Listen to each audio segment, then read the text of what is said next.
স্বরাজ tractor ভরসা রাখার মতো একটা ট্রাক্টর। ড্রাইভারদের ভিতরে চাহিদা বেশি, আর এই ট্রাক্টরের ডেভেলপ করা সম্ভব।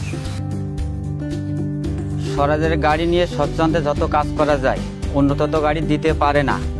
স্বরাজ ট্রাক্টর চাষের জন্য এবং বহনের জন্য খুবই ভালো। আউটসাইডে কোনো খরচ আসে না। অন্য অন্য ইঞ্জিনে যেমন একটা খরচ আসে, সে খরচটা স্বরাজ কোম্পানি গাড়ি দেয় না। আমি প্রায় 7 বছরেই স্বরাজেই আছি এবং স্বরাজই চালাই, আর স্বরাজ আমার কাছে খুব পারফেক্ট গাড়ি।